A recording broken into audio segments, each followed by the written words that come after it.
Bonjour à tous. Et Alors, bonjour. on ne voit plus Eric. Que se Ouais, alors je comprends toujours pas, mais bon, c'est pas grave. Moi, je me vois bien.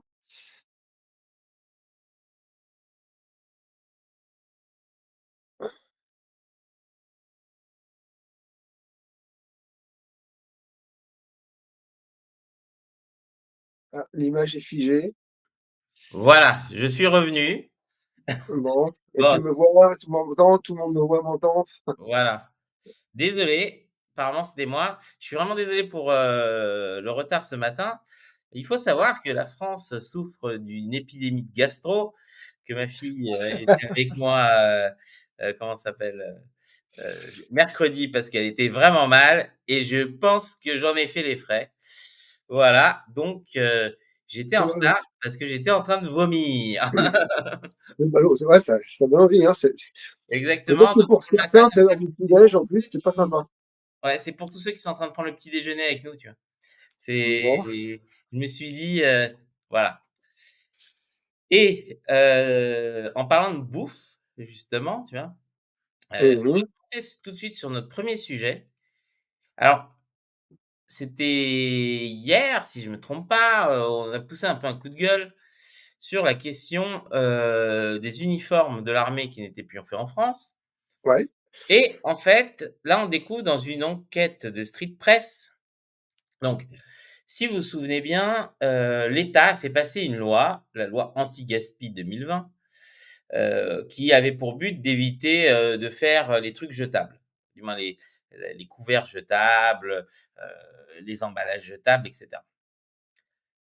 Des, restaurateurs, en particulier de ce qu'on va appeler la malbouffe, mais les fast-food, ont créé de la vaisselle, mais et donc ça devait être un truc obligatoire, donc bah, bien sûr les entreprises, s'y sont fiées, mais sauf que, bah, comme à chaque fois, comme il y a aucun contrôle et que ça coûte cher et ben, les restaurateurs, ils se sont dit: «Beh, pourquoi on se prend la tête?» Ils ont arrêté d'appliquer le truc et donc une start-up en particulier, grosse start-up qui avait créé, la vaisselle pour McDonald's, bah, fait faillite, ça fait des emplois détruits. Donc on nous promettait que ça allait créer des emplois justement, grâce à ça et bah, c'est raté et donc ouais, ils avaient fait l'effort de lever 7 millions d'euros, je crois, en plus, hein, pour ça. ouais, tout à fait. Mais en Donc plus, c'est qu'on soit tous, d'accord. C'est une très bonne chose, la vaisselle réutilisable dans les fast-food. Ça avait pas de s franchement, pour ceux qui sont allés, au McDo, depuis, d'avoir tes frites dans un truc en papier ou d'avoir tes frites dans un truc en plastique qui est lavé, ça change rien. De toute façon, ouais, le tout à fait. problème et là, c'est parce que tu vois, ce matin, j'ai envie que les gens aient un peu de dégoût. Le problème, c'est pas l'emballage en carton, c'est que le mec qui fait les frites, quand il se gratte les couilles, il se lave pas les mains, tu vois? C'est ça. Ouais. Bon, après, il trempe pas les mains dans l'huile bouillante et puis si, bah, d'ailleurs, c'est pas de l'huile, hein, c'est de la graisse de bœuf, et puis s'il le fait, il va se brûler donc ça va stériliser, donc tout va bien. Voilà, donc c'est Non, mais ça pose un problème quand même, hein. C'est le problème typiquement des op alors le politique, moi j'ai vu l'amorce du mouvement, en 81. Mitterrand avait bien réussi sa campagne grâce, entre autres, à Séguéla qui s'était pas privé de le faire savoir, ce qui prouve qu'il était bon publicitaire, pour lui-même en tout cas. Et en fait, la communication est entrée dans le monde politique et dans le monde administratif aussi parce que, il y a quand même un vrai sujet. Et en fait, bah, de plus en plus, la part de la communication est devenue prépondérante, c'est-à-dire qu'avant la communication servait plus ou moins une action ou un message et maintenant de plus en plus, elle sert, non, justement, elle servait pas un message forcément, elle servait, ce qui a le contenu et là maintenant la communication tourne pour elle-même. Donc en fait, on a des lois qui sont votées pour la communication, c'est-à-dire, le nombre de lois antiterroristes qui ont été votées à la suite, après chaque attentat juste pour occuper, la séquence médiatique, on le compte plus, sur la sécurité, c'est pareil, on fait des tas de textes qu'on n'est pas forcément qu'on n'applique pas. Donc ça sert à rien et ça donne une très mauvaise image en backlash pour les comment, pour le public parce qu'on se dit: «Bah oui, en fait, ils font rien, ils n'arrivent à rien faire». Alors qu'en fait, c'est vraiment une opération alors, on se dit à l'époque, je suppose que les stratèges, se sont dit: «Ah mais ça va être cool, de surfer sur cette vague écolo et cetera et donc du coup, on va vendre le principe, on va retirer les pailles en plastique et les emballages, de chez McDo et on va faire une belle loi et puis tout le monde puis du coup, on va pouvoir communiquer sur le fait de dire qu'on avance et qu'on fait des trucs». Voilà. Et Ouais. le problème, c'est que de toute façon, quand tu votes une loi, il faut se donner les moyens de l'appliquer, sinon, ça sert à rien. Mais il y a une autre Heu, blague aussi que j'ai pas évoquée. ouais, C'est qu'en novembre 2022, donc là je cite l'article de Street Press, la Commission européenne propose la réglementation PPWR, ils adorent les noms incroyables, donc pour Packaging and Packaging Waste Regulation, largement inspirée de la loi AGEC. Celle-ci doit être votée au Parlement européen en 2023. Refroidie par son expérience française, la reine du Big Mac s'engage à fond contre la loi européenne pour la fin des couverts à usage unique. Et donc, les lobbyistes des fast-foods ont contraint l'Union européenne à ne pas faire le truc. Donc, au final, l'Union européenne, elle est contre la France. Et voilà. ouais. Oui, enfin, après bon, je sais pas si s'ils ont contraint l'Union européenne c'est contraindre gentiment, hein, surtout. Oui, on est bien d'accord. Bon, on rappellera toujours que le lobbyisme, est une institution à Bruxelles, qui a énormément de lobbyistes de tout poil. Il y a des lobbyistes pour les pays, des lobbyistes pour des marques, des lobbyistes pour des ONG aussi, et que globalement, ben, que tout le monde joue le truc, hein, Mmh. tout le Jou monde pousse son avantage quand il peut en trouver un et puis, ben, c'est en gros, c'est une résultante de rapport de force, la position qui est prise par l'Union européenne derrière. Alors c'est un petit peu ça quand même qui se passe au Parlement, hein, c'est-à-dire on vote une loi qui est simple, basique, tout ça, tout le monde dit ça, c'est génial. Puis après, il y a une profession qui dit: «Ah ouais, mais pour nous, ça va pas du tout, c'est pas adapté, il faut faire un changement». Et puis une autre qui dit: «Ouais, mais alors le changement du changement ne nous arrange pas, parce que nous, on a un cas particulier, il faudrait créer une exception pour nous». Et puis un autre qui dit: «Ah ouais, mais moi aussi je veux mon exception», et cetera, et cetera. Par exemple, c'est un grand classique. Le grand classique, c'est en termes de fiscalité. Je veux dire, c'est le régime, comptable des agriculteurs n'a rien à voir avec le régime comptable d'une entreprise. C'est-à-dire que globalement, il y a des choses qui n'existent pas ailleurs. D'ailleurs, le régime, bon, les avances aux cultures, ce genre de choses en termes de comptabilité, c'est particulier. Et globalement, on a, une fiscalité spécifique. Comme il peut y avoir des fiscalités spécifiques à différents endroits, différents points du territoire. Voilà, donc et ça vas-y. c'est un peu le problème.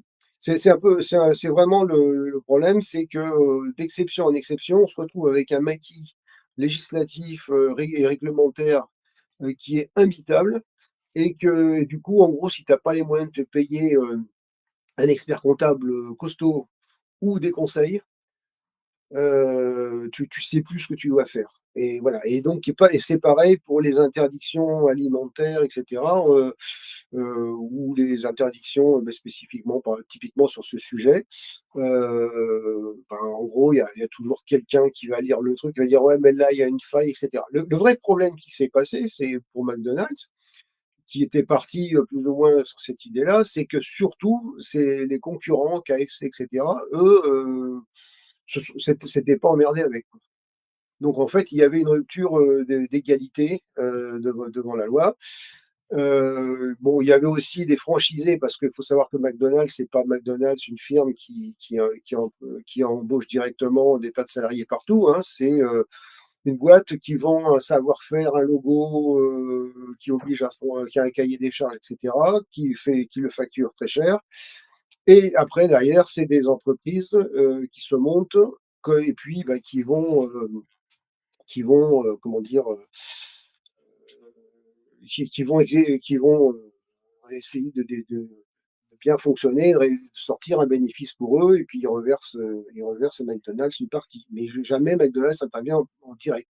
C'est Et que des choses de pierre d'ailleurs. c'est important ce que tu dis parce que justement, je vois certains parlent de taxer, la nourriture de McDo. Il faut savoir que, heu, l'activité principale, le chiffre d'affaires de McDonald's, hein, et je parle pas Ouais, des restaurants McDonald's, c'est l'immobilier.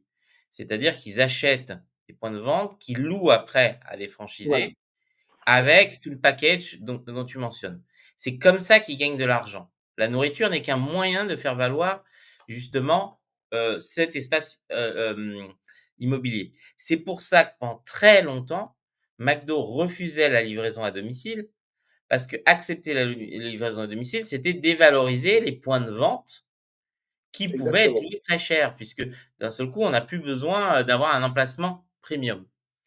Et donc le derrière effectivement, il y a toute une complexité, comme tu dis, de montage du chiffre d'affaires.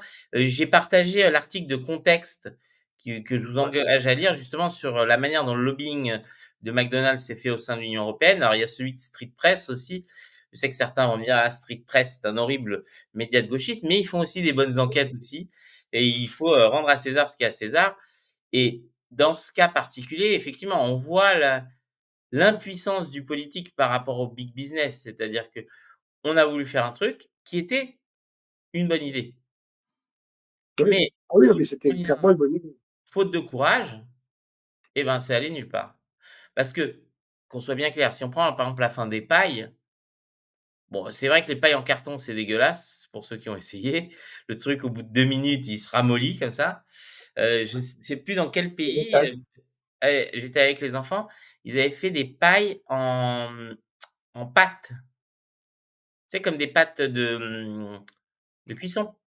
Ouais, ouais, C'était la pâte de riz, voilà, et donc en fait, elles étaient comestibles, les pailles. Bon, c'était pas très ouais. bon, mais c'était comestible. C'était déjà ça tenait mieux que les pailles en carton. Mais ce qui est sûr, c'est que c'était quelque chose dont on pouvait se passer. On a montré qu'on s'en passe très bien. C'est comme les cotons-tiges, ils ont changé le plastique par, je crois, du carton ou je sais pas quoi. C'est une bonne chose. Ça diminue le plastique, personne plaint. Mais là, effectivement, c'est vraiment le truc. On fait des effets de manche, on lance et ça fait plouf.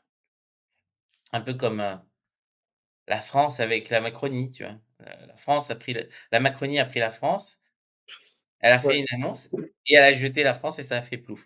Ouais, en fait, c'est un peu le problème, hein, je Macron, il est vraiment dans la croyance que le verbe est performatif. Donc en gros, s'il parle, ça va imprimer les gens et puis les problèmes seront réglés, par eux-mêmes.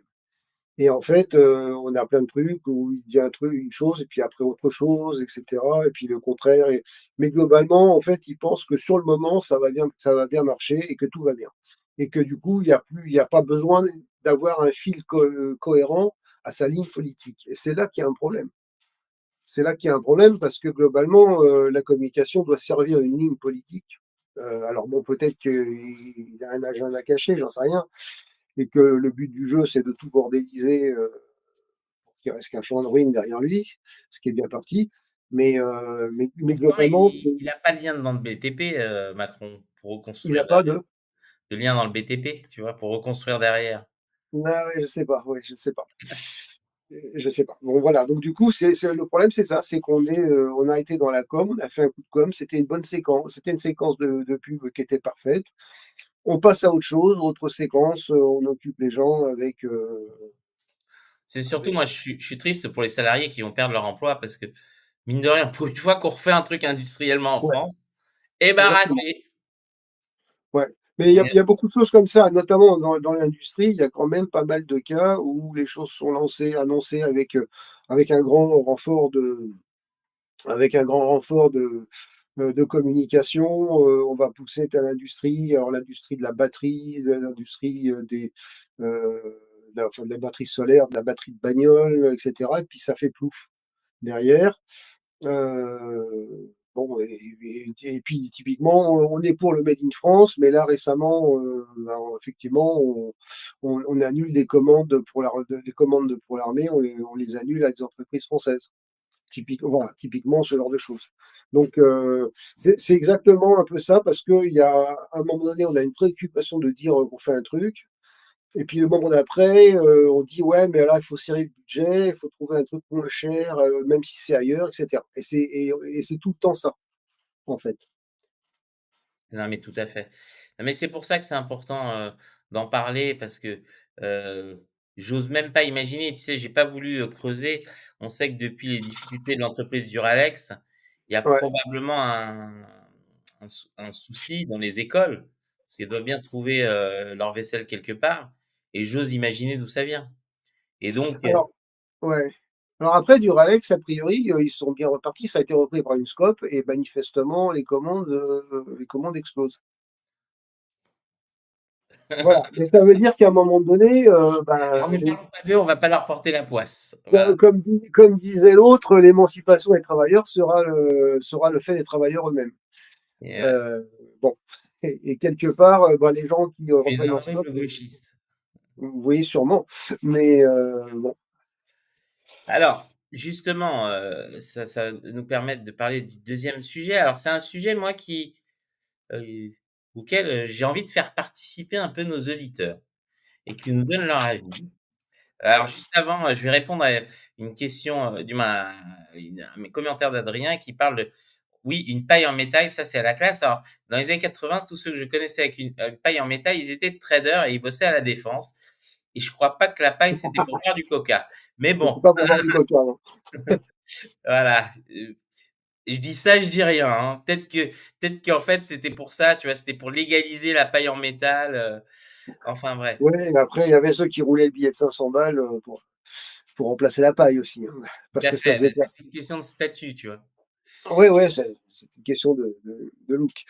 Exactement. Donc pour en revenir à ça, il y a un sujet de société Ouais, qui est problématique. Alors je vais vous expliquer, je vais essayer de faire un peu, le tour de la question et j'aimerais avant tout dire une chose. Je n'ai rien contre les personnes trans. Je pense que chacun a le droit de vivre sa sexualité ou son identité comme il le veut. Par contre, j'estime qu'on vit dans une république, universaliste et que personne n'a le droit d'imposer des droits différenciés sous prétexte qu'il est, de telle religion, de tel, genre ou de quoi que ce soit. Tout le monde doit être traité à la même enseigne. On a un cas qui est à Pau, un gynécologue qui interdit d'exercer pendant un mois pour avoir refusé une patiente transgenre. Il faut savoir qu'un gynécologue, normalement, est un médecin qui s'occupe des femmes biologiques, c'est-à-dire il fait des frottis pour le cancer de l'utérus, il s'occupe, des examens comme j'arrive pas à dire, l'hystérectomie, bon, oui. Ouais. voilà, pour les trompes, il s'occupe de la prévention du cancer du sein, il s'occupe des problèmes de règles, des problèmes, de grossesse, du moins. OK, c'est une discipline qui est collée sur la biologie des femmes. Ah oui, c'est clairement.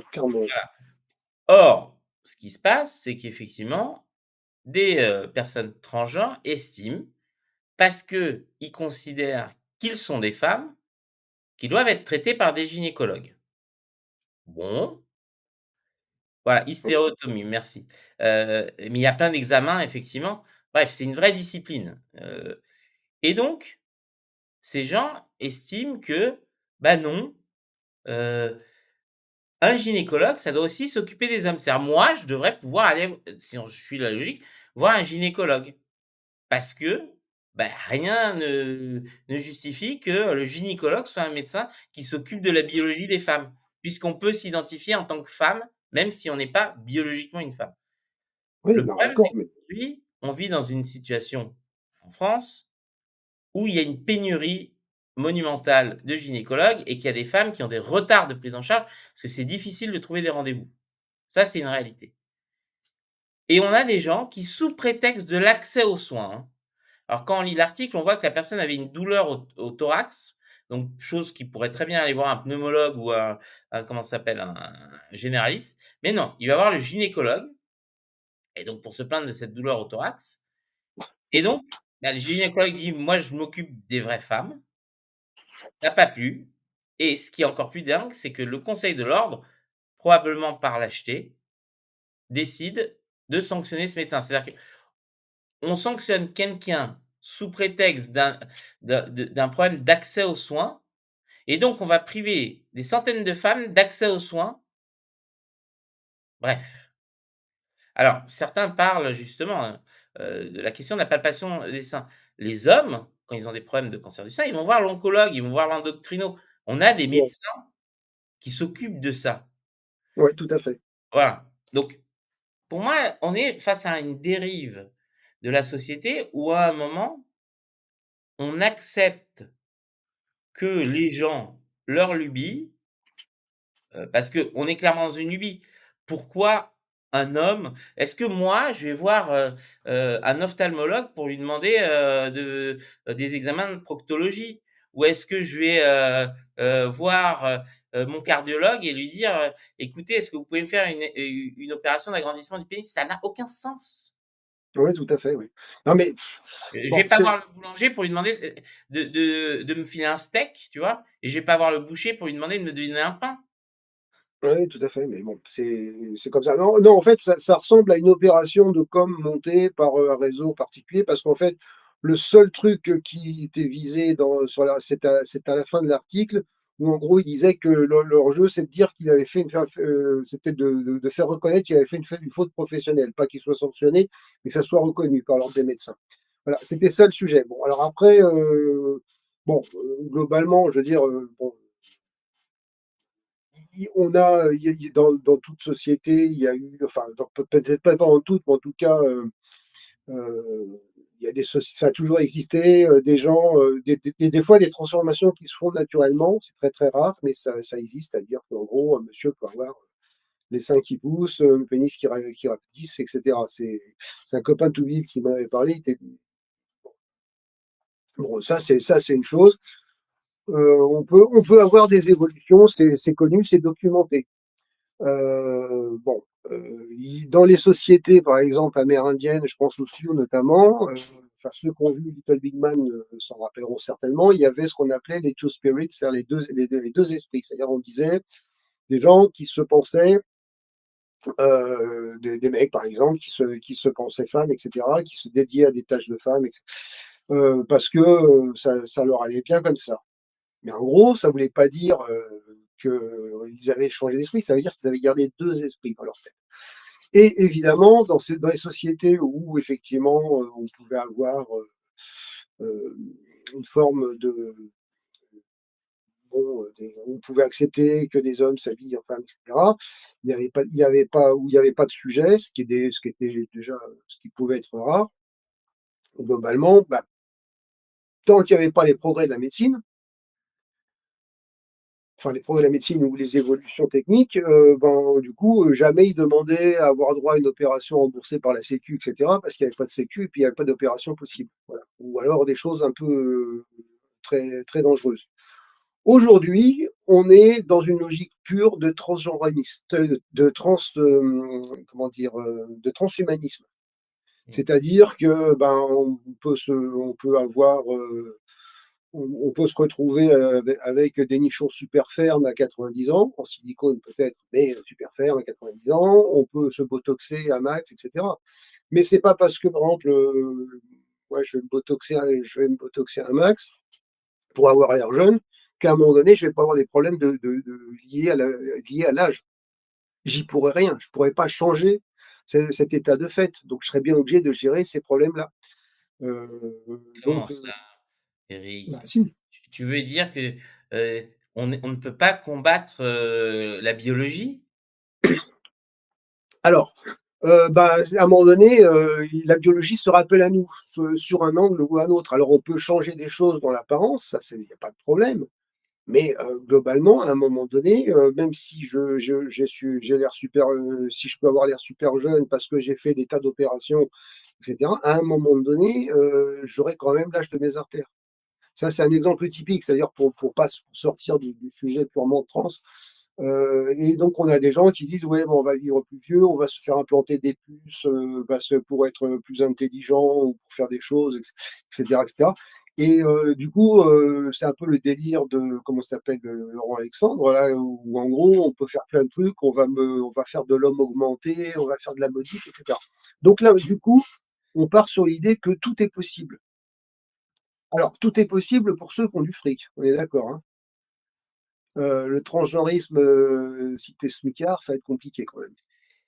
Alors justement, j'ai fait une petite étude ce matin Mmh mh. parce que comme tout ça nous vient des États-Unis et que rien aux États-Unis n'est fait ou, n'est promulgué sans qu'il y ait un intérêt financier, hein, parce que bon, on connaît bien l'oncle Sam, hein, on sait bien que s'il pousse quelque chose, c'est que quelqu'un y gagne quelque chose Mmh. et donc j'ai découvert que, le marché, OK?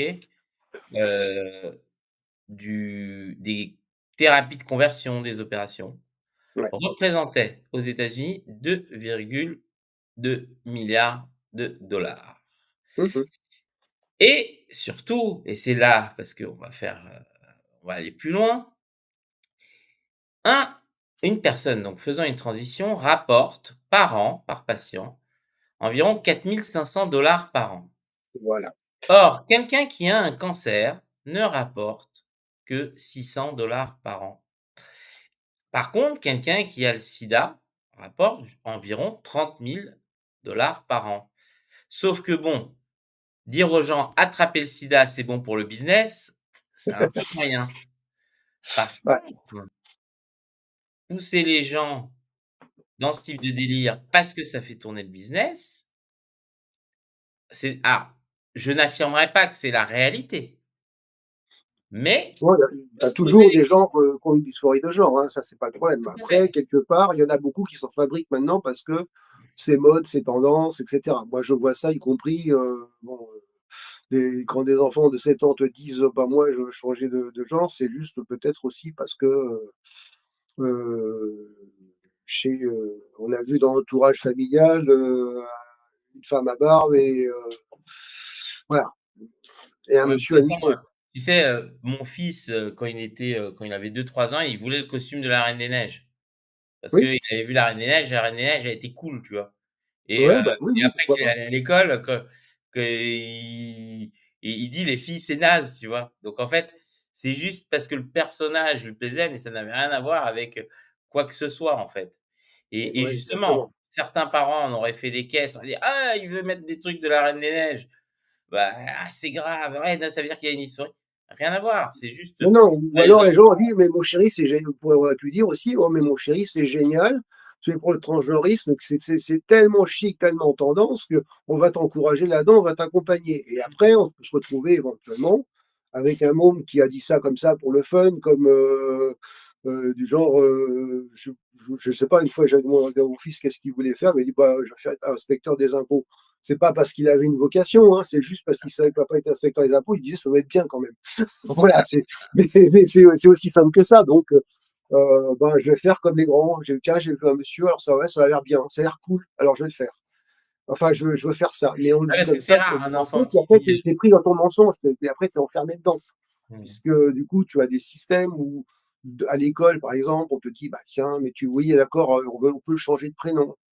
mmh. Donc, bon voilà, Alors, après en France, c'est comme ça, mais bon, choses comme ça. Watou me demande: «J'ai la somme en Amérique, mais pas en France». En fait, j'ai pas calculé la France parce que c'est secondaire. Vu que c'est quelque chose, c'est une tendance qui est importée des États-Unis, nous, à la limite, on est que des suiveurs. Sauf que comme on est un peu, béni oui oui et un peu niais, on ne voit pas que derrière, il y a, heu, il y a des gens qui poussent avec, on va dire des gros sous à la clé. On ne voit que, l'aspect: «Ah, c'est une progression de la société». Or, aux États-Unis, il n'y a jamais eu de progrès de la société qui n'avait pas un intérêt économique. Ah, C'est très pour ça clairement. qu'il faut se méfier. Ce serait, du progressisme qui viendrait, je ne sais pas moi, allez, d'Allemagne ou, pourquoi pas? On pourrait se poser la question, même si les Allemands, en termes de progressisme, ils n'ont pas brillé au 20e siècle. Mais bon, c'était peut-être le très mauvais exemple. Mais là, effectivement, on est dans la fameuse exportation culturelle des Américains. Maintenant, on va être très clair, les gens ont le droit, de changer de genre, mais comme une femme a le droit de se faire mettre des implants sur les fesses ou de se faire enlever les rides, ou un homme a le droit d'aller en Turquie pour se faire greffer des cheveux. Ouais, C'est une question d'apparence. Si la personne se sent mieux, parce qu'un des arguments qui est souvent avancé, c'est la question de la santé mentale, ouais. et la santé mentale, effectivement, on peut se dire: c'est vrai, ces gens-là souffrent et Oui, oui, non, mais je suis convaincu aussi que ces gens-là souffrent certains, oui, oui, bien sûr, bien sûr. réellement. Maintenant, ce que on doit aussi aider, les personnes en fonction, de l'importance, du problème dans la société en général. Ouais, Or, si on prend, les dernières études, en France, il y a entre 50 et 60 des hommes qui sont complexés par la taille de leur pénis. On ne propose pas et ils en souffrent ouais, réellement et il suffit de voir le nombre de pubs pour des crèmes et des traitements. Ces gens donc ils dépensent beaucoup pour essayer d'agrandir un truc et ben, eux, pourquoi dans ces cas-là, on ne prend pas en charge leur opération? De même, il y a eu récemment un jeune qui s'est suicidé parce que ses implants capillaires ont raté. Pourquoi, heu, il serait pas aidé? Il y a aussi beaucoup de femmes qui sont complexées par leurs seins, en particulier après des grossesses. oui, oui, Est-ce que, voilà et c'est là où c'est intéressant. On parle de donc ce que j'ai dit, 50 à 60 des hommes. Or et c'est là où c'est intéressant, les transgenres ne représentent que 0,7 de la population. ouais. Donc on est sur une réelle minorité qui Non, mais c'est cherche une à très grosse imposer proportion, hein, déjà, hein. voilà, qui cherche à imposer 0,5, sur c'est la énorme. majorité. Donc en France, en France, hein, on estime que, il y a entre 0,3 et 0,7 de la population qui pourrait s'identifier comme transgenre. Cela représenterait donc des centaines de milliers de personnes potentiellement, mais tous ne vont pas faire une transition, médicale. Donc on voit que c'est vraiment, une petite niche et bah, moi je suis désolé, soit on est, pour, toutes les transformations et dans ces cas-là, bah, la sécu doit aussi rembourser les greffes de cheveux, je pense à toi Eric, tu vois? Et ou les agrandissements de pénis ou les gros seins ou les lèvres en silicone ou le botox, puisque c'est un problème de santé mentale. Oui, oui, mais c'est la même Et chose, oui, si les gens dans le aillent cas mieux, de dans ces cas-là, il faut, comment ça s'appelle? Il faut, aller, jusqu'au bout de la logique et dans ces cas, toutes les pathologies d'apparence, si on va les appeler comme ça, oui, oui. sont un problème. Il y en a qui veulent avoir, le torse poilu comme Sean Connery, il y en a qui supportent pas d'avoir des poils.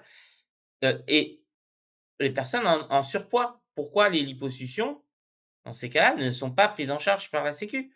Oui, Parce qu'il y a des gens qui ce qui sont serait modestes. plus justifié parce qu'il y a des pathologies qui vont derrière, quoi, avec, le surpoids. Tout à fait. Donc pour moi, ce qui est choquant dans cette histoire, c'est que déjà, c'est aussi la logique qu'il y a derrière.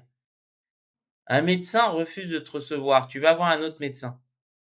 Il n'y a Ouais. jamais eu de problème d'accès aux soins dans ce cas-là. Par contre là, il y avait une volonté déterminée de faire un exemple. Oui, ouais, très clairement, hein, oui, moi, je pense que c'est ça le moteur du truc, Mmh. parce que si tu mal à la poitrine, pourquoi tu irais chez le gynéco? C'est ça qui est absurde, bon, c'est ça qui est pas très logique en plus. Donc en gros, c'est le gars a dû être ciblé Mmh. et puis, beh, du coup, ils ont lancé ça et pour je pense pour monter, un truc en épingle et surtout pour obtenir une décision, de l'ordre des médecins. En réalité, je pense que c'est surtout ça l'enjeu qu'il y avait. Mais globalement quand même, on peut être une femme trans et avoir des problèmes de prostate. Dans ces cas-là, est-ce que c'est le gynéco qui est le plus adapté pour ça? Non. Ou alors, on peut, éventuellement avoir l'inverse, mais du coup, on peut avoir des pathologies spécifiquement gynécologues et ben, effectivement, si tu es un homme trans, peut-être que des fois, si tu as une telle pathologie, tu as plutôt quand même intérêt à aller chez le médecin qui sait faire, que chez celui, que chez l'urologue, par exemple, tu vois? Donc c'est ça qui est un peu absurde dans l'histoire. Non mais je pense C'est surtout ça, c'est que la négation de la biologie, à la limite, est de nature éventuellement à mettre les gens en danger parce que je veux absolument être, comment dire? Ausculté par un médecin dont la spécialité est pour les femmes, alors que, biologiquement, mon problème me concerne plutôt, une biologie d'homme. Ce qui est pas très grave. Je veux dire après, on peut se faire appeler madame, machin, on peut s'habiller comme on veut, c'est pas le sujet. Et puis à la limite, c'est bien qu'à la limite tout le monde s'en foute de C'est ça. ça, Mais, globalement, à un moment donné, il faut qu'il y ait une certaine cohérence dans la démarche. Moi, c'est comme ça que je le prends intuitivement, hein. J'ai pas de sujet, spécifique par rapport aux trans, ça me fait pas peur, voilà, c'est pas un su non, moi je pense c'est aussi, pas les gens problématique, c'est qu'à un moment donné, bon, si tu veux te prendre pour une femme, une banane ou une femme qui veut se prendre pour un homme, ils c'est leur droit à chacun. Bon, oui, on peut se sentir comme ça si on veut, mais bon après, chacun son moi truc. personnellement, je m'identifie à Bernard Arnault et je considère que la société est très injuste avec moi parce qu'il refuse de me donner son compte en banque, tu vois? Et ben ça, c'est pas sympa, tu Là, vois? tu prépares une transition là, on dirait. Ouais, ouais, si, mais non, mais moi, ce que j'aimerais, c'est qu'on revienne, en fait, il faut comprendre un truc. Pendant très longtemps, donc la dysphorie, de genre était considérée comme l'anorexie, la dépression, l'autisme, la névrose, l'hystérie, mais même, l'alcoolisme, comme, comment ça s'appelle? Une, un trouble mental, voilà. Alors attention, trouble mental ne veut pas forcément dire que tout le monde est fou ou débile. C'est Non, non, juste une classification, hein, on va être, comment ça s'appelle? Très clair, sur cette question-là et même les troubles dys, donc dyspraxie, dyslexie, dysphasie sont considérés comme des troubles mentaux. Donc ouais, c'est la classification. Or, donc ce trouble, ce qui s'est passé, c'est pour des questions très politiques, ils l'ont sorti en fait des troubles mentaux pour l'inscrire aux affections liées à la santé sexuelle. Donc ouais, ça, c'est considéré maintenant comme une maladie. Heu, moi je trouve, alors je les groupes de transactivistes utilisent beaucoup justement ce truc pour dire: «C'est pas un problème ouais, psychologique, on ne doit pas psychiatriser cette question-là». Mais en même temps, ils évitent de dire que c'est quand même considéré comme une maladie en soi, puisqu'une ouais. affection est une maladie, Oui, heu il y a et qui nécessite une prise en charge et là-dessus, on sera tous d'accord. il y a un cas là qui est soulevé là, qui est très rigolo aussi, c'est aux USA évidemment. Une femme qui avait un gamin qui se prenait, c'est Cédrien qui me soulève, qui se prenait pour un chien. Oui, parce qu'après on peut avoir les gens qui se sentent loups, et cetera. Elle l'a ramené chez le véto et le véto a refusé de la soigner, et elle lui a fait un procès et le véto elle a perdu, non, elle a perdu, c'est pas le véto qui a perdu. Donc du coup, ça non, mais ça peut aller très, très loin, quoi. C'est-à-dire, on peut se retrouver dans des trucs complètement délirants, voilà. Moi, je suis un loup, je veux me faire soigner chez le vétérinaire, qui va être bien emmerdé. Tout à Par fait, donc exemple. pour revenir sur cette question-là, donc qu'est-ce qu'un, alors il faut comprendre, hein, que parce que je veux bien expliquer parce que sinon je sais très bien que mes propos vont être utilisés hors contexte. Qu'est-ce qu'un trouble mental? Un trouble mental se définit généralement par 3 éléments. C'est un dysfonctionnement cognitif ou émotionnel, donc la dysphorie de Mmh. genre implique une perception de soi en contradiction avec la réalité biologique. Ce décalage profond entre perception et réalité peut être comparé, à des conditions comme la morphie corporelle, où une personne perçoit son corps de manière altérée. Oui, Donc ça, c'est la première caractéristique. La deuxième caractéristique, c'est une souffrance significative. Les personnes atteintes de dysphorie de genre ressentent souvent une détresse psychologique importante, dépression, anxiété, suicidabilité. Une condition entraînant une telle souffrance est généralement classifiée comme un trouble psychologique.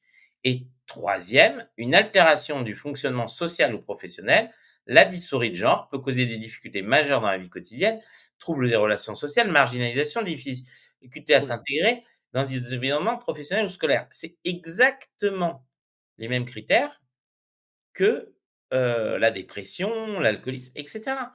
C'est la même chose et oui, donc oui. le problème, c'est qu'on a ouvert la boîte de Pandore en faisant croire justement que c'était une construction sociale et que tout Oui, ça, heu, on va dire, n'était pas un problème. Or concrètement, on voit que même après la transition et c'est statistique, hein, que dans les Oui, pays les plus progressistes, par exemple comme la Suède ou le Canada, les taux de détresse psychologique, d'anxiété et de susceptibilité restent extrêmement élevés, beaucoup plus que la moyenne après la transition. oui, parce que c'est une situation qui est complexe, tout en enfin, qui se retrouvera complexe en permanence, Voilà. avant et après. Et ça signifie justement que ce mal-être ne disparaît pas nécessairement avec la transition, ce qui est incohérent avec l'idée que seule la cause du problème serait la non-reconnaissance sociale. Mais ce que je dis là, je le sais, je vais être traité d'horrible transphobe. Parce Oui, oui, qu'aujourd'hui, ce débat est impossible. On ne peut pas dire: «Ces gens souffrent, il faut les aider», mais en même temps, il faut pas, on va dire, on n'accepte pas qu'un toxico, fasse n'importe quoi, bah, il faut un dépressif ou et cetera. Il faut les aider, mais aussi il faut mettre des limites et ça, c'est quelque chose qui aujourd'hui est inaudible. Je sais que je vais me faire trucider pour avoir dit ça, probablement toi aussi Eric, mais à un moment, je pense oui, qu'il faut le dire parce qu'on est de plus en plus à se taire sur ces questions-là et quand j'ai vu, cette histoire de gynécologue quand on voit la difficulté que les femmes ont à trouver un rendez-vous, le nombre de femmes qui meurent par an parce qu'elles ont pas fait les frottis et cetera, parce que c'est compliqué, parce qu'il y a les dépassements d'honoraires et cetera et que des hommes piquent des rendez-vous aux femmes par confort, moi, non, même pas par confort, c'est par lubie, parce que le problème, c'est ça, c'est même pas un oui, mais c'est la confort, parce que médecine le de confort, confort en même c'est temps. pour un truc pratique. Là, c'est carrément, pour te faire un délire, quoi. Alors que s'il y a un vrai problème, c'est pas là c'est pas là qu'il se traite. C'est bien ça la difficulté d'ailleurs, hein.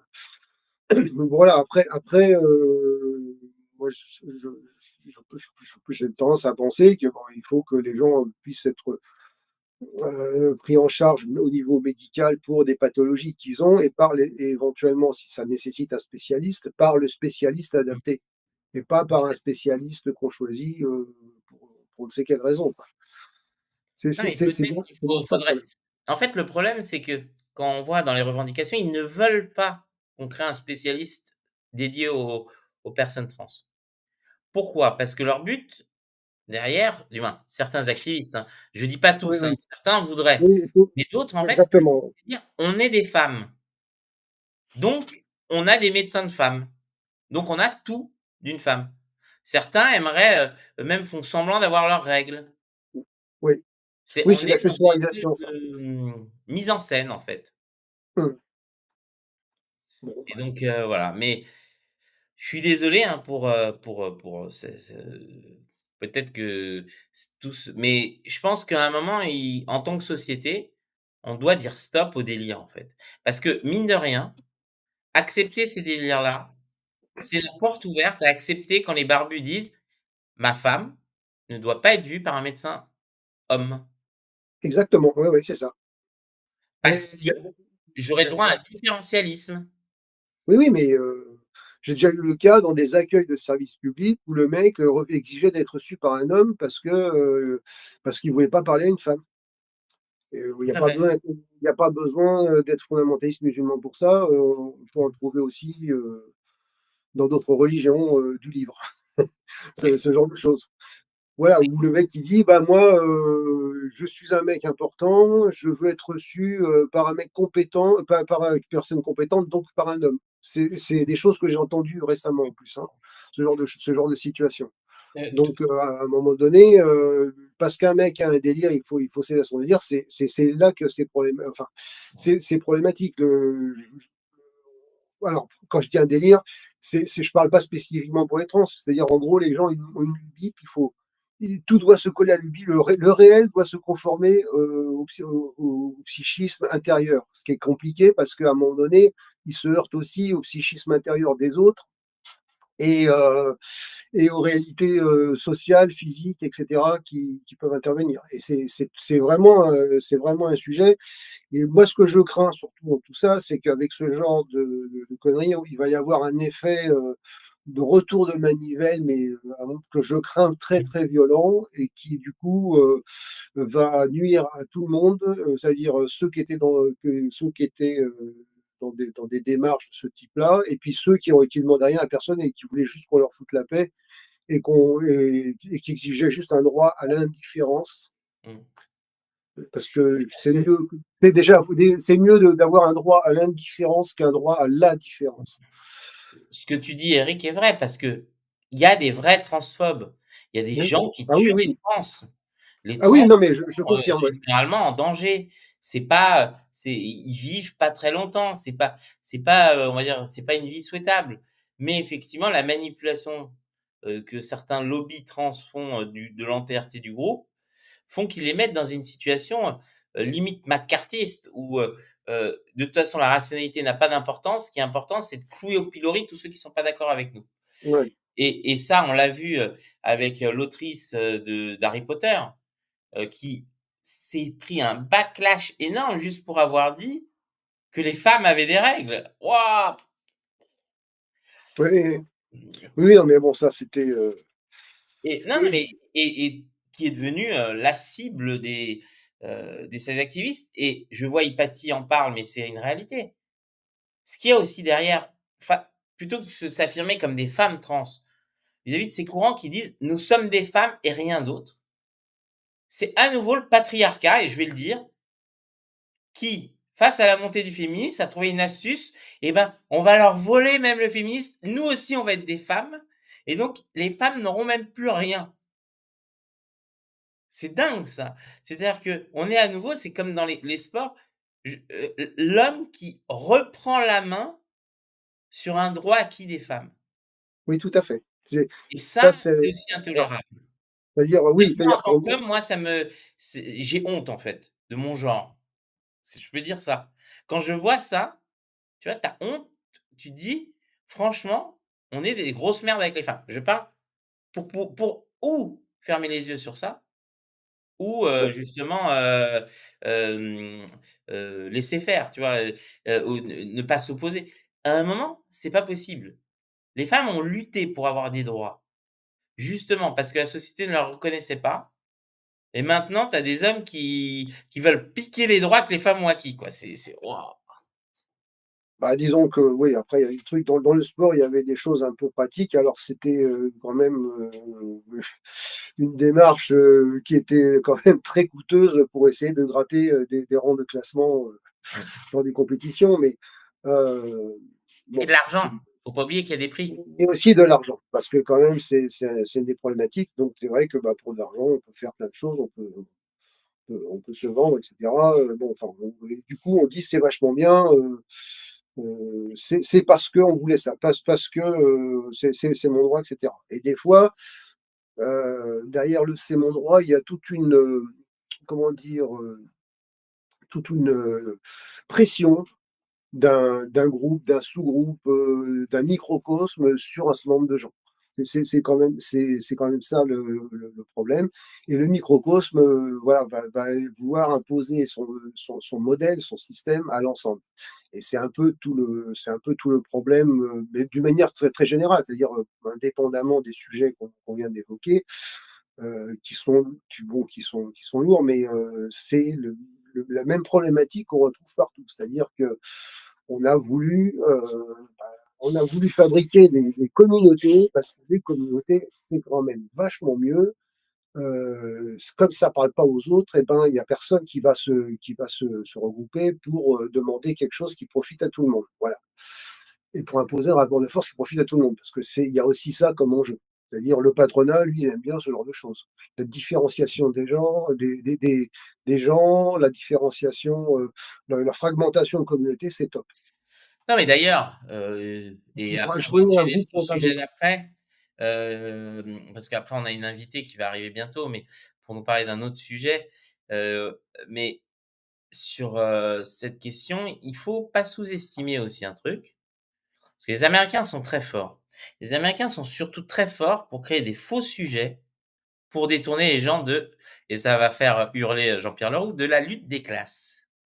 Ah oui. En créant des divisions dans la société, des divisions artificielles, des communautés, on empêche que le corps social puisse se mobiliser pour une cause commune. C'est: «Eh, l'oligarchie, elle nous dépouille et j'ai le droit de me soigner quand même» et ça, en morcelant la société, en créant plein de micro-groupes, machin.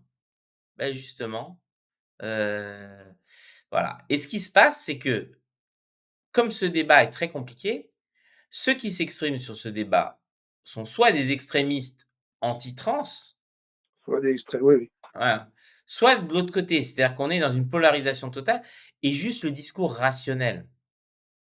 Et moi, j'ai toujours un référentiel, c'est mes enfants. Les enfants, ils sont spontanés. Les enfants, ils sont pas influencés. Quand un enfant voit un monsieur, madame, comme, mes enfants les appellent, il voit que c'est un monsieur, madame. Voilà, c'est tout. Monsieur, madame et si ça c'est une dame, c'est une dame et si c'est un homme, c'est un homme. Mais ouais, voilà, ils se posent pas la question, en fait et il y a pas pour eux, 10 catégories. Tu as et papa, la maman, voilà. C'est aussi simple que ça et ouais, c'est mais tu c'est pas ouais, mais c'est parce que Pedro, tu pas un couple moderne et voilà, c'est ça le problème. non, mais Pas voilà, tu mais tu donnes un modèle, patriarcal, c'est pas bien et cetera. Non, je déconne. écoute, ma femme travaille à la maison, c'est elle qui rapporte le plus de salaire, je suis, moi je vis dans le matriarcat et d'ailleurs je fais un clin d'œil à Danielle Renard qui a parlé du très bon livre de Vera Nikolsky, Tout à heu, fait. très bonne autrice féminicienne. Je conseille à tout le monde, Ouais, ça de tombe jeter bien. un coup d'œil et voilà, ce livre, exactement. Très bon livre justement qui parle un peu de l'émancipation des femmes, mais aussi pourquoi les femmes se sont émancipées. Mais bon, tout ça pour dire et ça fera le lien, hein, parce que, avec notre autre invité, auquel on va parler de la prostitution et Jean-Pierre Leroux dit: «Je suis trumpiste». Pas du tout. J'estime qu'il faut pas s'en prendre aux trans. Non. Ils ont le droit de Moi, vivre, les gens ont le pour droit de leur vivre. toute la paix, c'est Voilà, tout. je suis pas un nazi qui considère que les fous doivent être exterminés ou que les gens différents ont le droit de vivre comme les autres. Ils ont le droit à l'accès aux soins, ils ont le droit d'être aidés et surtout les gens qui souffrent parce que je pense fondamentalement que tout ça vient d'une souffrance et on est face à une manipulation du capital pour instrumentaliser la souffrance des gens et la transformer en business et c'est ça que je dénonce. Je pense et il y a une différence entre Trump qui lui est dans un contre-business. Les Mmh. théories, c'est comment ça s'appelle? Les thérapies, de déconversion ou les trucs comme ça, les délits. Non, voilà. Il faut la seule chose, c'est il faut pas que ça aille trop loin. C'est une démarche individuelle, je m'appelle, hem et je cherchais un prénom et celui qui me vient à la tête, n'est pas le bon. Je m'appelle Eric, je veux devenir, Jacqueline, voilà, c'est mon droit. Ah, Jacqueline, Mais, ça fait mais je bizarre. sais Jean-Pierre que vous rigolez, mais ce que je veux dire, c'est non, mais c'est vrai parce que de l'autre côté, les seuls qui vont s'opposer sont des gens qui, eux, portent une idéologie mortifère pour ces gens-là. Ouais. Nous, Oui, je mais vais juste dire comme et moi, je vais être très polémique, je vais dire un truc. On a eu besoin de la loi de 1905 pour remettre l'Église à sa place, c'est-à-dire dans la sphère privée, sans ingérence sur la politique. Et bah, je me demande si on n'a pas besoin d'une loi de 1905 sur ces questions sociétales, pour justement dire: «C'est du domaine privé, c'est pas un problème de société. Tu as envie d'être une femme, c'est ton problème. Tu as envie d'être un homme, c'est ton problème, mais ça reste du domaine privé et la société n'a rien à voir avec ça ouais, ouais. et tout le monde est traité de la même manière». Oui, il y a Hypatie qui soulève qu'effectivement, on est majoritaire à dire ça et que c'est une évidence que bientôt, il va nous falloir défendre les trans des retours de manivelle des transphobes, Oui, justement. tout à fait. C'est c'est exactement ça. Mais bon, on va parler de mon autre énervement, de la journée. Alors, j'ai pas la vidéo, mais il y a un certain Bernard Arnault qui a fait une déclaration, donc en disant: «Les États-Unis, c'est génial, quand on vient, il y a pas de taxes, on nous accueille les bras ouverts, bla bla bla, c'est génial. La France, c'est horrible, le pays communiste qui nous surtaxe et en plus là, vous voulez m'imposer une autre taxe, c'est vraiment pas bien. Je vois pas pourquoi je délocaliserais pas». Mmh mh. Donc effectivement, un chantage à l'emploi. Alors il faut savoir, je vais juste donner un élément de contexte. Le groupe LVMH, son Mmh. cœur de business, ce qui lui rapporte de l'argent, n'est pas la vente de produits de luxe, c'est l'immobilier. LVMH est un groupe immobilier avant tout. Bernard Arnault, ce qui lui rapporte et ce qui lui a toujours rapporté, c'est le foncier. C'est-à-dire qu'il a énormément d'adresses prestigieuses partout dans le monde et c'est là où c'est intéressant, le foncier à Paris, c'est difficilement délocalisable. À part si on découpe les immeubles, qu'on les met dans des hélicoptères et qu'on les emporte en Floride, ça va pas marcher. Donc, la production, en plus, je suis désolé, les riches, aux oligarques de tous les pays qui viennent acheter boulevard Saint-Germain, des trucs Louis Vuitton, ils achètent parce que c'est made in France. Donc s'il y a marqué, heu ton sac Hermès, Chanel ou quoi que ce soit, s'il y a marqué made in Bangladesh, tout de suite, je suis pas sûr que les mecs, ils payeront 800 balles une paire de ponces toute dégueulasse, tu vois? Mais Ouais, bon, ça dépend, hein. Le Nike, c'est pas forcément fait, oui, mais c'est ni pas en le même France, public. ni au USA. C'est pas le même public, tu vois? C'est Bah, ça peut monter à des tarifs assez intéressants quand même, hein. Heu, Enfin, c'est c'est je c'est pas ça me faux. laisse C'est un vrai peu que confiant, mais bon. quand tu vois Balenciaga, tu peux te dire que effectivement, les gens ont perdu la tête. Non, Mais le brand, c'est un truc, bon, c'est important pour des gens, hein, voilà, voilà. faut qu'il y ait une Mais dans ces écriture déclarations de constante. Bernard Arnault, moi, ce que j'ai envie, c'est un peu de rappeler un peu parce que certains disent: «Oui, mais Bernard Arnault a raison, on propose pas des bonnes conditions aux entrepreneurs» et cetera. Mais il faut savoir que Bernard Oui, Arnault, il aime bien l'argent de l'État français. ouais, tout à Ça, fait. on le dit pas. Et comment il a construit sa fortune? Bernard Arnault, en fait, en 81, alors qu'il était promoteur immobilier, il a décidé de s'établir aux États-Unis. Il a dit: «Ah, les horribles, les chars soviétiques vont arriver, c'est horrible, machin». Il a passé plusieurs années et en 84, il est arrivé. Et qu'est-ce qu'il a fait? Il a racheté pour 1 € symbolique, 1 €, 1 franc à l'époque, c'est même pas 1 €, ça fait quoi? 20 centimes, Donc c'était un franc le groupe symbolique, ouais. Boussac-Saint-Frère, un Je me conglomérat rappelle. textile en difficulté. Il a revendu tous les bâtiments, il s'est fait des milliards avec ça Il a alourdé les ouvriers au passage quand et même. 9 000 suppressions d'emplois, des gens virés et c'est comme ça qu'il a construit sa fortune. Tout ça avec l'œil complaisant de l'État qui n'a rien dit, sous prétexte que, il sauvait une entreprise de luxe en difficulté. La Mmh. réalité, c'est que Bernard Arnault, dès le début des années 80 et je vais le dire au risque d'avoir ces tueurs à gages quelque part, un parasite qui a vécu sur le dos de l'État français et qui, s'il peut en tirer plus, le fera. Et donc, c'est quand on voit toute sa stratégie au fil des ans de racheter des entreprises en difficulté, en fait, il s'en foutait de l'entreprise. Ce qu'il voulait, c'était les biens immobiliers, Un puisque peu c'est comme ça Bernard son cœur Tapie, de hein. métier. Et donc, en fait, quand il rachetait, une entreprise, c'est parce que derrière, il y avait un joyau. Sauf que au tribunal de commerce et partout et probablement personne n'a enquêté là-dessus parce que ces gens ont trop d'argent, trop de pouvoir. Il y a dû avoir des magouilles gigantesques parce qu'une entreprise qui avait des adresses partout, aux Champs-Élysées, vendues pour 1 franc, bon, c'est pas à moi qu'on l'a fait, tu vois? Et j'ai vu trop ça. On sait très bien que tout ça est il y a du traficage de partout. Alors maintenant qu'il est très, très riche, c'est compliqué. Certains, si je me trompe pas, certains ont essayé de faire des enquêtes sur lui, et ils ont été espionnés, ça s'est réglé à coût de combien? 20 000 000 Oui, payés oui. à la justice plutôt que d'être condamnés. Bref, moi je suis très choqué et ce chantage qu'il fait à la France, parce que ce qu'il veut, c'est en gros, il veut le beurre, l'argent du beurre, le cul de la crémière, la fille de la crémière, la sœur de la crémière, la nièce de la crémière et si possible, les enfants sur 14 générations du crémier. Voilà, ça c'est Bernard Arnault. Il faut Mais jamais après, non, mais c'est un grand classique quand même, ça, Pedro, parce que, hem, bon, moi, on m'a raconté l'histoire d'un gars qui arrivait, un inspecteur, des impôts, à l'époque, ça s'appelait comme ça, qui arrivait pour faire un contrôle fiscal et en fait, le patron avait fait sortir tous ses salariés dans la cour et disait: «Voilà, je vous présente ce monsieur, c'est probablement ce monsieur qui vous mettra au chômage». Typiquement, ce genre de choses, ça fait partie d'une stratégie de négociation en mode Trump, par exemple, hein, parce mmh. que Trump fonctionne beaucoup comme ça. Et puis après, c'est toujours le grand classique sur de tas de choses. Oui, ben, puisque c'est comme ça, je vais licencier. Alors ça, il peut y avoir des cas où effectivement une situation t'amène à licencier. Alors typiquement, je pense à l'exemple là la société qui s'était montée pour remplacer les couverts, comment dire, les emballages jetables de chez McDo. Ça peut être une réalité, mais des fois, c'est plein de choses comme ça. C'est-à-dire, je veux un avantage, sinon je.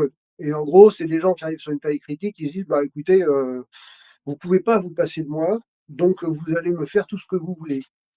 Et peut-être que, par exemple, l'implantation d'un aéroport du côté de Castres, où l'autoroute A69, ça a beaucoup à voir avec éventuellement les lubies du dirigeant d'un groupe parapharmaceutique connu.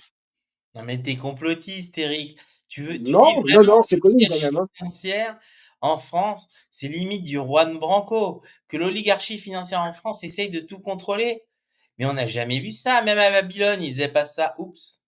Ouais. Mais bien sûr, on sait Oui. toujours que les Bon, riches, c'est classique, faut pas s'en étonner. La seule chose qu'il faut pas, c'est céder à ce genre de chantage, parce que sinon, c'est sans fin. Je veux dire, on a passé notre temps. Alors, la France, c'est un pays communiste, je suis désolé, mais on repassera. Globalement, c'est un des pays où la profitabilité est la plus intéressante, notamment pour les grands groupes. Alors, pas forcément pour les petits patrons, parce que les petits patrons fonctionnent comme des salariés, bah, tout à fait jetables et à qui on verse même pas des indemnités de licenciement parce qu'ils sont sous-traitants. Et moi, j'ai vu beaucoup de sous-traitants dans le pays. C'est des fois c'est des chefs d'entreprise techniquement, mais je veux dire qu'ils sont dans des situations de suggestion plus ou moins créées par un rapport de force. Donc, à un moment donné, on ne peut pas tout mélanger. Ces gens-là s'enrichissent de plus en plus d'une manière délirante. Donc, à un moment donné, je veux dire, on leur demande de contribuer, c'est pas non plus violence qu'on leur demande, il y a une logique, c'est-à-dire que à l'impôt sur le revenu, théoriquement, on contribue en proportion, donc le taux monte au fur et à mesure, le taux marginal monte à chaque fois, en fonction de la progression. Et ben, pour l'impôt sur les sociétés, c'est pas le cas. Ou c'est pas vraiment, alors, c'est pas tout à fait ça, mais c'est pas vraiment le cas. C'est-à-dire qu'en gros, tu peux être taxé à 35% jusqu'à 38 120 € de bénéfices. Après, tu passes tout de suite à la tranche au-dessus à 25%, etc. Mais ça s'arrête là. C'est-à-dire, en gros, à un moment donné, si tu as des profits complètement délirants, bah, c'est que quelque part, le pays te fournit des infrastructures routières, de formation des gens, etc., qui te permettent de réaliser ce bénéfice aussi. On ne peut pas tout le ouais, temps faire comme l'Argentine de Carlos Menem, où on a privatisé tous les services publics rentables et l'État a gardé que les trucs en difficulté. Ce qui fait qu'au bout de la course, on s'est retrouvé ben, avec un État en faillite. Tout bêtement, les gens s'en rappellent peut-être pas, c'était vers 2002, ce qu'on appelait le Corralito. Je vous encourage à regarder comment c'est arrivé, qu'est-ce qui s'est passé après. alors pour info, dans certaines enquêtes, Bernard Arnault, je crois en 2023, sur un total de 1,3 milliard d'euros, tranquille, hein, Ouais. il n'avait payé que 12,8 d'impôts. Bah, c'est pas mal, hein. C'est, moi, je pense qu'il y a beaucoup de classes moyennes qui aimeraient payer. Ça veut dire que sur 1 milliard, il a perdu 100 millions. Bon,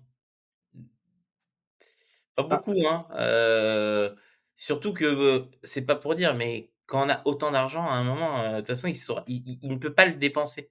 Donc, je je comprends pas et surtout avec les optimisations fiscales utilisées par le groupe LVMH, certaines filiales qui ont pourtant fait un bénéfice de 2,4 milliards d'euros n'auraient payé que 83 millions d'euros d'impôts.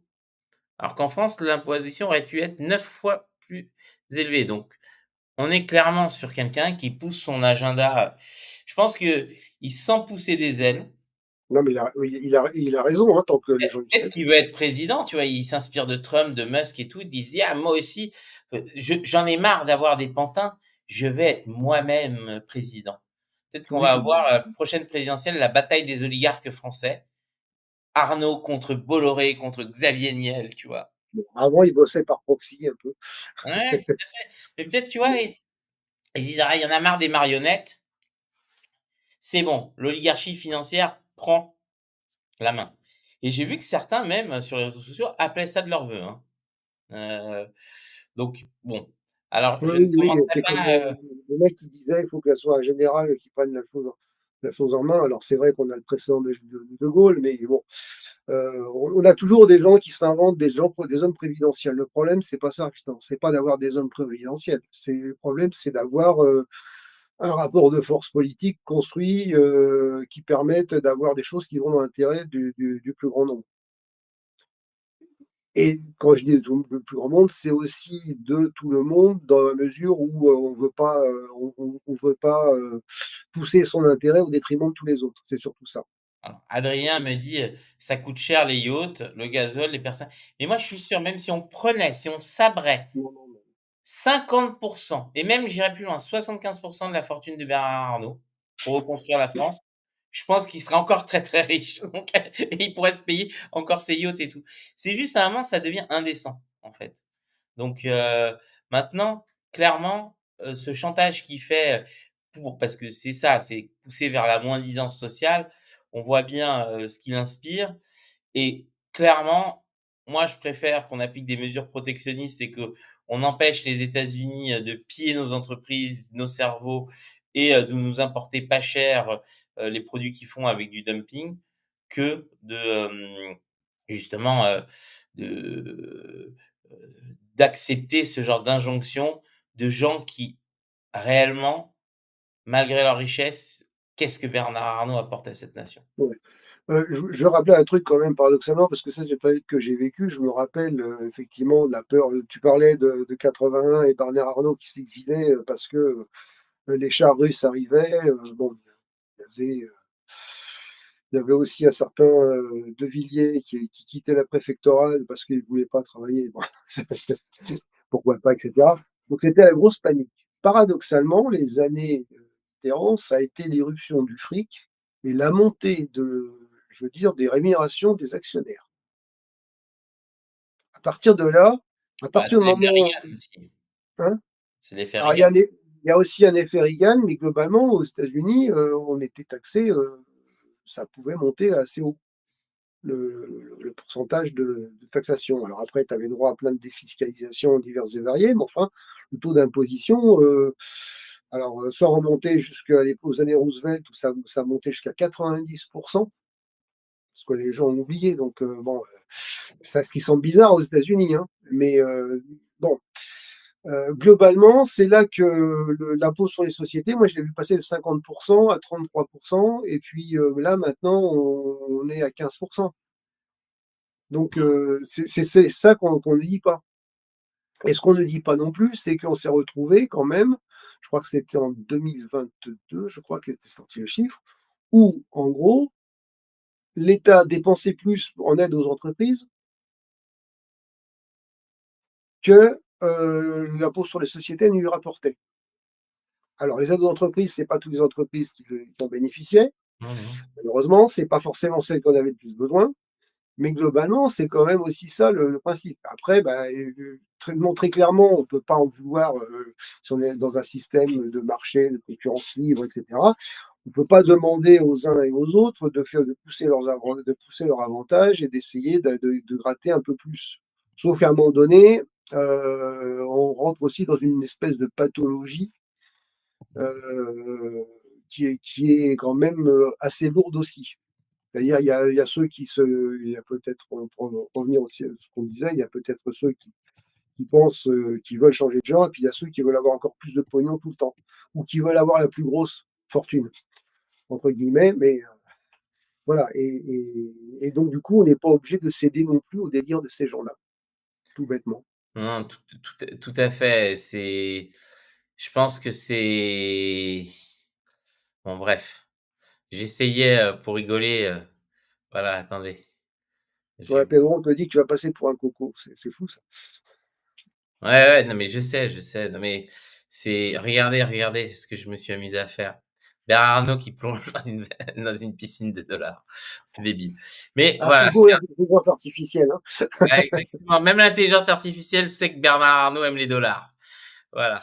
Heu, Plus sérieusement, on va passer à notre invité.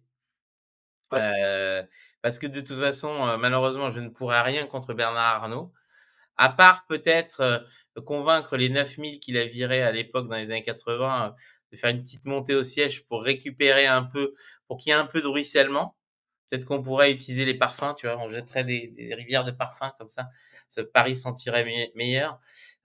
Plus sérieusement, quand tu vois justement que sa fortune a été construite sur, sur de la connivence avec l'État, oui, c'est ça qui me fait rire. C'est que tous ces gens-là, sans la générosité de notre État, n'auraient rien. Et ouais, ouais, maintenant, ils font tous croire qu'ils se sont construits tout seuls, ou parce que la moitié, du moins 80 a hérité, donc ils ont aucun mérite, et l'autre a bénéficié de complaisance. Voilà, ça c'est la méritocratie française. Mais bon, je dois être richophobe aussi, tu vois? Je suis